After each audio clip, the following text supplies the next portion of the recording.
Hey everybody, welcome to my messy room. Today I am going to do A Golden Crown, which is episode 6 of Game of Thrones, season 1. And today I'm going to be a little bit more scattered than usual, but whatever.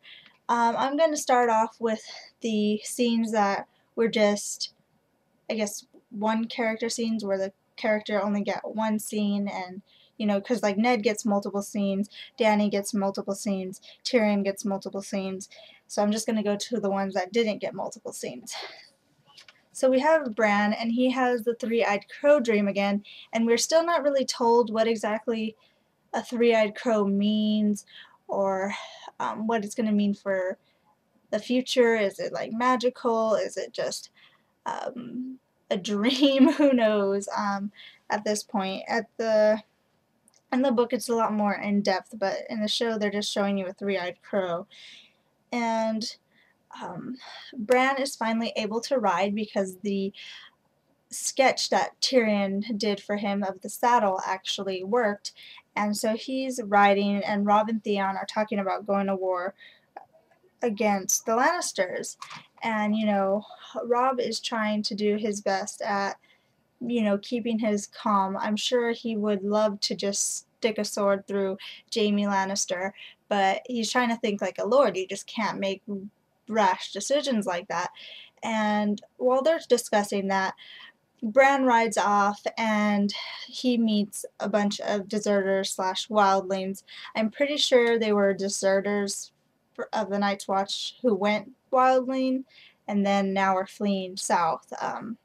Because they knew who Benjen was, and they also knew Mance. Well, everyone knows Mance. He's the king behind the wall, but they haven't really talked about him yet. So yeah, I'm thinking they're deserters slash wildlings. And because Benjen, I would understand if the wildlings knew who Mormont was, but wildlings wouldn't really know Benjen. I don't think they would, unless they were deserters first. So anyways, these people are dangerous because they're basically sentenced to death. As soon as you are a deserter, you have that weight over your head. And Bran actually gets saved, and all the wildlings or deserters die except for one woman, and Robb takes her captive. And this is kind of odd because, like I just said, the sentence for deserting is death. But I'm pretty sure, I don't know, I don't think she's a deserter. I think she's a full-on wildling. You could just tell by the way they act and usually the clothes they wear. So yeah.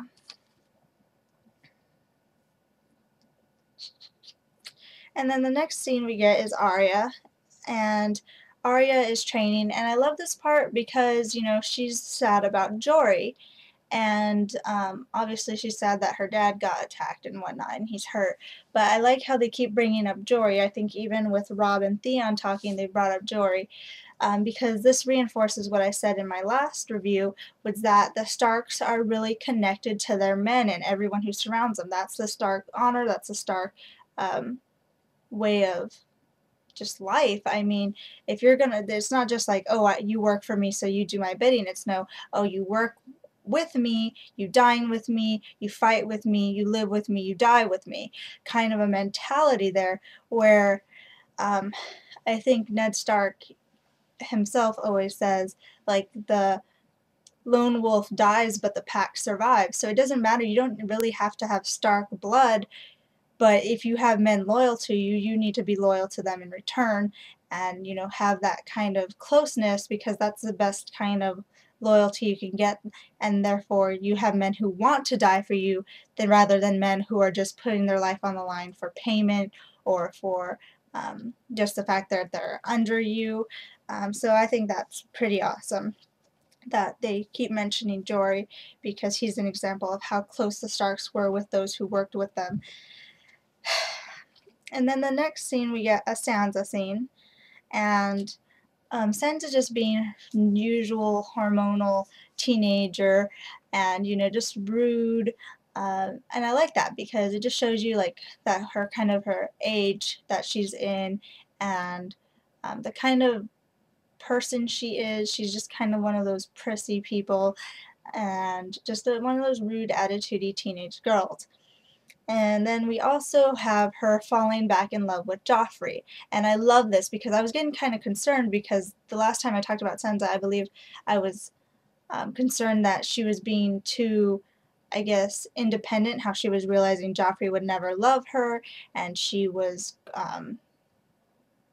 I don't know, she just, Sansa's not an independent person, and she believes in the night, she believes in La La Land, fairy tales, whatnot, the prince riding in on a white horse, and so I like how she falls back in love with Joffrey because that's the kind of person she is. She's very gullible, she's very,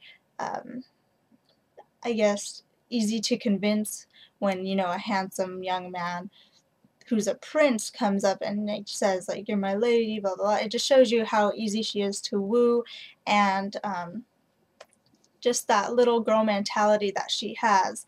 And so I love that they brought that back, because before I was like, no, she's too smart, realizing that Joffrey's an asshole. I was like, no, she's not supposed to realize Joffrey's an asshole. But here we get the typical abusive relationship where, you know, the honeymoon phase and then the, I guess, the abuse phase. We all know Joffrey's an abuser. And then the next scene we have Theon, and these are not in order, these are just the scenes that I'm putting them in for right now. And then in the Theon one, we have him talking to, I don't know her name, but it's the prostitute he frequents, and she's going to King's Landing where all the interesting stuff is happening. And this has been another time where she's been included, so I'm wondering if she's going to be important or what, because I don't remember her from the books, and I don't know how she's going to really tie into things. But Theon obviously has a thing for her. And she is going to King's Landing, and obviously that's where everything's happening right now, so I'm wondering if she's going to be important. Okay, so next I'll do the Ned scenes, and Ned wakes up from his injury, and hovering over him is Robert and Cersei, and Cersei is just, you know, pissed, and to hear her tell it, Ned was drunk and then attacked Jaime, which, you know, anybody who met Ned Stark for 5 minutes would know that's complete BS. But the scene's so important because you realize how powerful the Lannisters are, because even the king is like, you know, it released Tyrion, which I think is just logical at this point anyways. They have no proof against Tyrion. But then when Ned asked, what about Jaime, because Jaime is obviously in a punishable position, you know, killing off innocent men and attacking, I guess, another lord, is a punishable act, but we also see that Robert can't punish him. He's untouchable. His kingdom's indebted to the Lannisters, basically. So I thought that this is an important scene because you see how powerful the Lannisters are, and this is what I was saying about Catelyn. I was saying she's stupid because the Lannisters are untouchable. Unless you have some kind of definite proof against the Lannisters where, you know, you can go all out and attack them in a politically correct manner, that's the only way you could touch the Lannisters. Even then it'd be tricky because they have friends in politics as well. They have money to pay off people, and you know, it was just a bad move all around on Catelyn to arrest Tyrion. And so that's just why I hate her, because now we're seeing the snowball effect of what she has done. And we also have Ned saying that he told her to do that thing, which puts Ned in greater danger because it takes the light off of Catelyn. It makes her look like she was just doing Ned's bidding. So Ned is just taking the brunt of Catelyn's actions, and that's just why I hate Catelyn, because just look what Ned is doing in order to protect her for her stupid, stupid mistakes. And then after that, Robert slaps Cersei, which I'm just like, oh my god. But Cersei just takes it like a champ, and she is like, I like love her attitude as she took it. And you know Cersei is not the type to just let something like that slide. So I'm wondering what her retaliation is going to be. And I think another thing besides Robert not loving her, Another thing that bothers her is the fact that she's a woman, because we see her here where she's like, I should wear the armor and you the gown, and we can see that it's very frustrating for her to be a woman because yes, she could wave her father's titles above Robert's head all she wants, but she doesn't have anything of her own to hold over Robert's head. I mean, Jaime has his skill with the sword, Tyrion has his skill with his mind, and they're men who have, who are next in line to a great house, whereas Cersei, she has nothing to hold over Robert's head and threaten him with, other than her male family members. And so like I think that's another thing that comes into play with how Cersei thinks and acts and gets others to do her bidding and whatnot. So that's that. So Robert kind of reconciles with Ned and just like, you know what, like take the pin back, be my hand, and Ned doesn't really argue. I'm just wondering what's going on because Ned is just in great danger. He really does not want to be there, but he doesn't argue or anything about taking the position again. I guess he really doesn't want Jaime Lannister to have that position. So he takes it without complaint, and while Robert goes out hunting, Ned does what the Hand does, and that is listen to the common people, listen to any complaints, do all the political work, whatnot. So we enter in on Ned in the next scene where he is just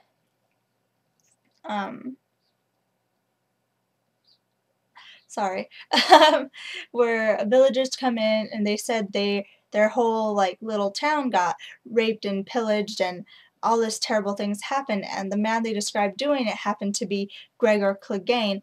And at first I was thinking like, they have no proof that it's Gregor. I mean, it could be anyone. Hodor is huge man as well, so there might be other people in the kingdom just as huge. But then if you think about it, and I think they did a great job of adding all these elements in one scene without great confusion, and if you think about it, they left the fish and whatnot, and they laid it all out for you in that scene. Like, they just put it all together. They connected the dots in that one scene brilliantly. And, the Gregor left the fish, which is House Tully's sigil, and House Tully is Catelyn's maiden name, or maiden house, I don't know how you would call it. And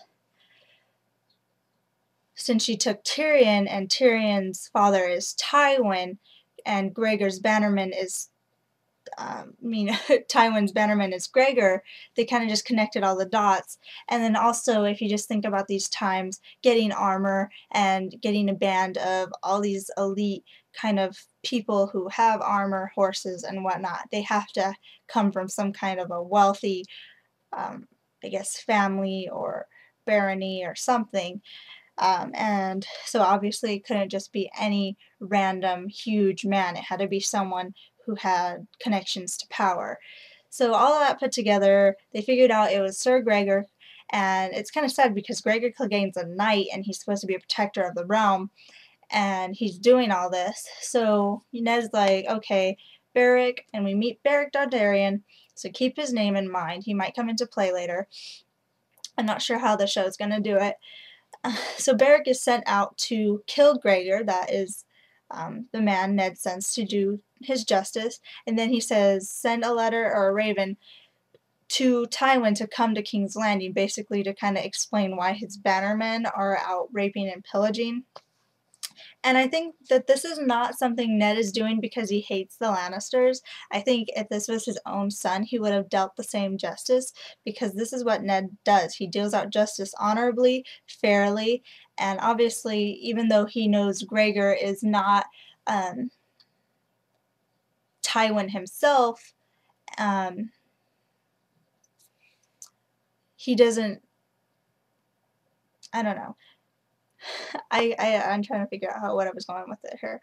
But even though Gregor works for Tywin, he's not going to sit here and be like, oh, Tywin's responsible. He's actually going to give Tywin a chance to come in and explain. But the fact of the matter is, Gregor still committed the actual crime, so he's getting the death sentence. And I think that's very fair, and that's just what Ned does, and it doesn't really matter if it was his own son who did Gregor's acts or was behind Gregor's acts, he would deal out the same amount of justice, because that's just what Ned does. And then the next Ned scene, we start seeing Ned actually moving forward with his plans. He knows he's in danger and he wants his daughters to get out of there. So he is planning to send Arya and Sansa back, and Arya doesn't want to go. She loves her training with Syrio, but I'm pretty sure if they found a way to get Syrio to leave, Arya would leave with him. Because like all she wants is Syrio.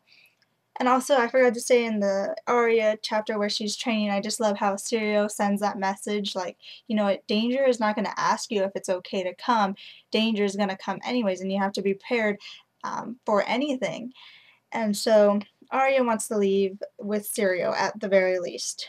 But Sansa, she does not want to leave without Joffrey, and you could tell from the other the other scene with Sansa that she's loving this whole Southern court thing. She has her hair in the Southern style. She kind of really doesn't care for her Northern roots anymore. She likes the South, and I can tell, like, it's just more her, like, I guess where all the fashion is, where all the handsome men and knights are, whereas the North it's just more bleak and boring and whatnot.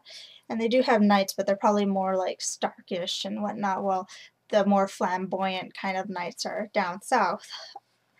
So Sansa is upset. She wants to marry Joffrey, and I love how they just reinforce the fact that she's like in love with Joffrey.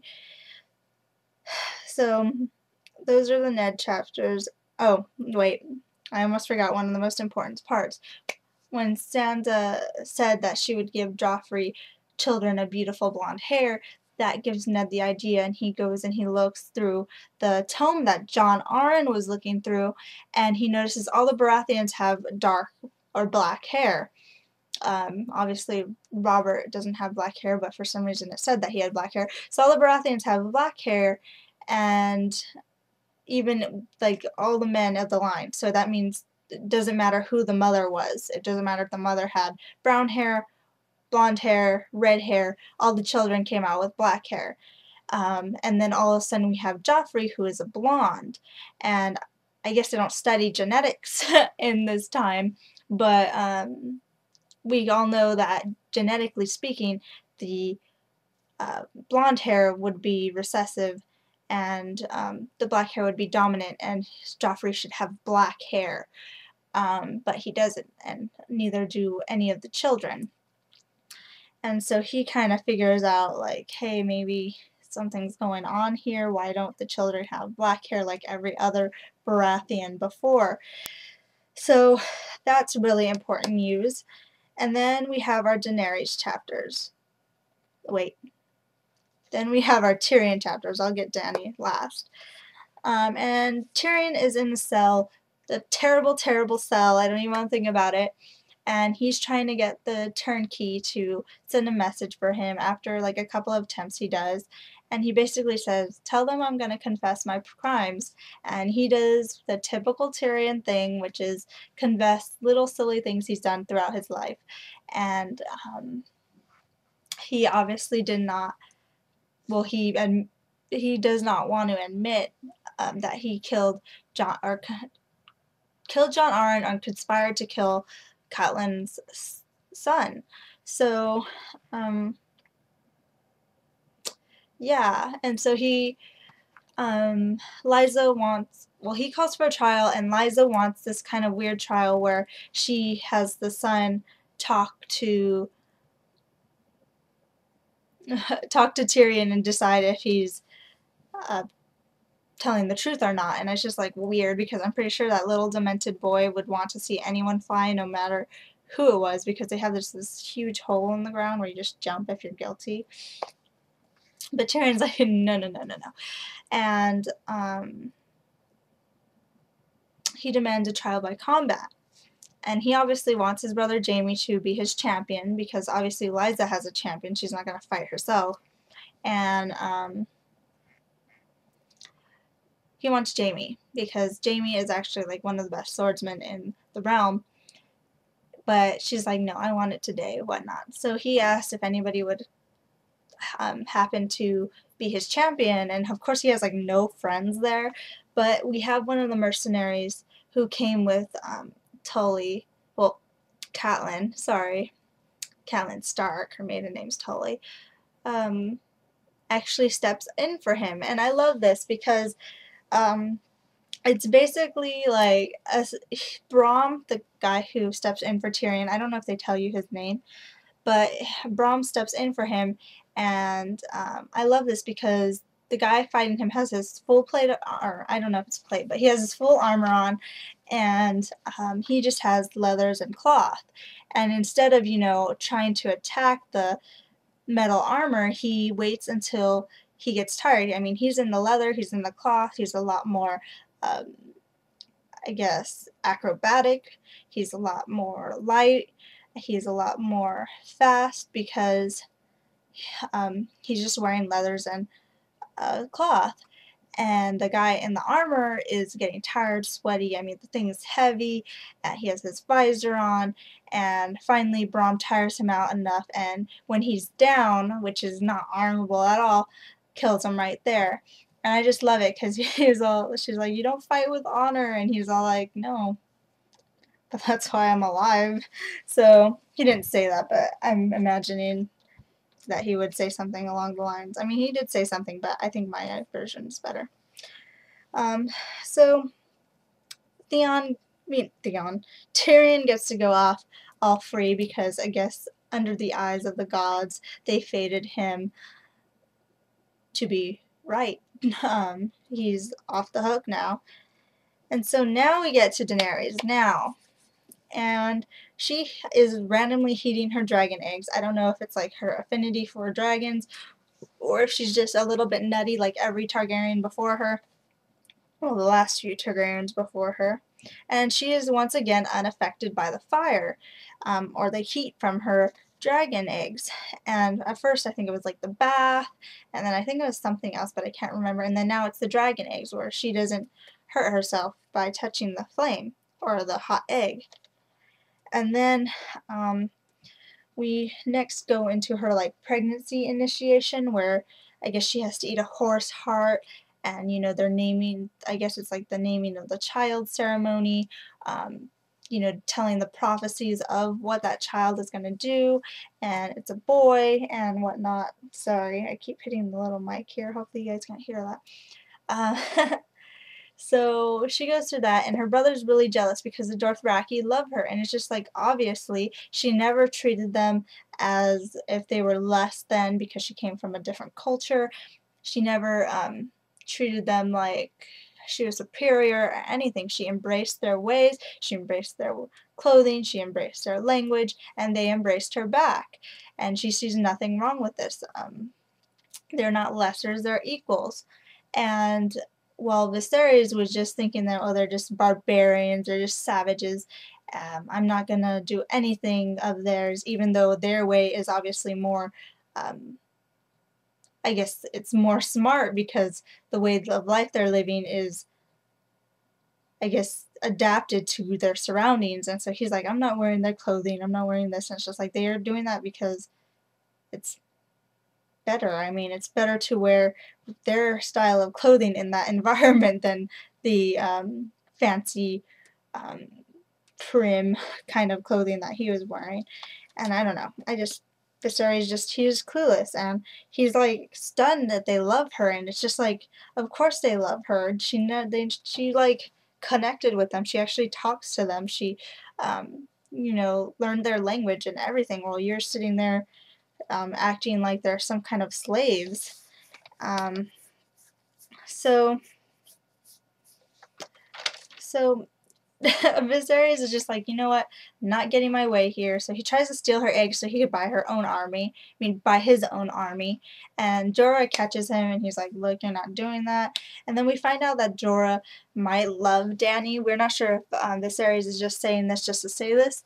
But anyways, in the scene, Jorah definitely picks Daenerys' side over Viserys' side, and this is kind of odd because you think Jorah, who is actually spying on the Targaryens for um, the Westeros government, um, you think he wouldn't really care about the Targaryens so much, but we see him definitely choosing a side between Daenerys and Viserys. And in the last scene, I guess since Viserys couldn't get his way with the eggs, he got drunk and he ended up with his weapon at the, I guess, after party ceremony of Daenerys' naming of the child. And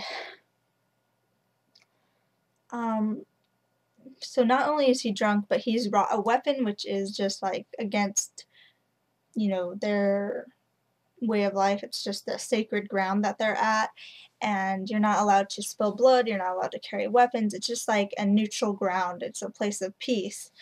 And he breaks that peace and he threatens Daenerys, and you could tell he's a little drunk, but you could also see how clueless he is. And it's just the saddest thing because he's like asking, he's like, where's my crown? And finally Drogo's like, I'll give you your crown or whatever. And, he makes sure Daenerys is okay. And I love this Drogo more because he's a little more interactive than the book Drogo. And, he's definitely more, you could tell how much more he loves her in the show than the books.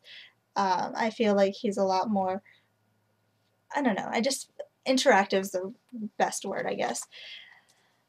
So he takes his golden medallions and he melts it down and he has Viserys held down. And Viserys is like, no, what's going on? I just wanted my crown.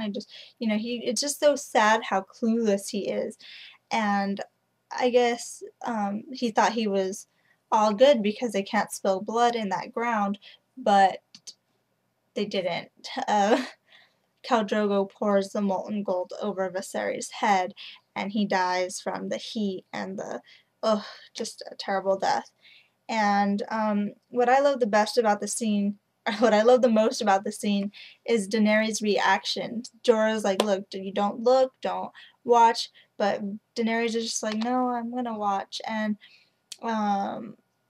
she's just undaunted by the fact that her brother died, and I think she just like knows, like, Viserys there's no getting anywhere with him. He was like a lost cause. But also she wanted to see how he would react to the heat of the molten gold, and he obviously died because of the heat.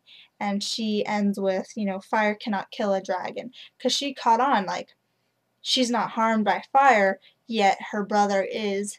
And I think that was one of the most important scenes right there, is Daenerys' reaction, because obviously she leaned on her brother for everything for most of her life.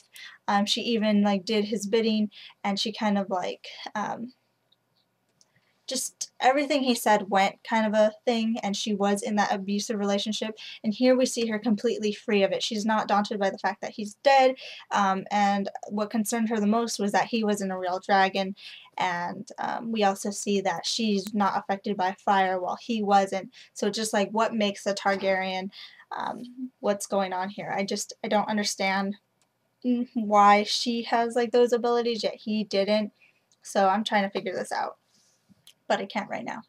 So if you guys have any theories about that one, why she, even though they both have the equal amounts of Targaryen blood, why is she able to get all these magical attributes of the dragon yet her brother isn't?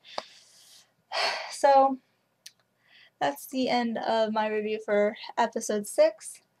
This one was actually kind of long, but wasn't the first long one I've ever done. So bye!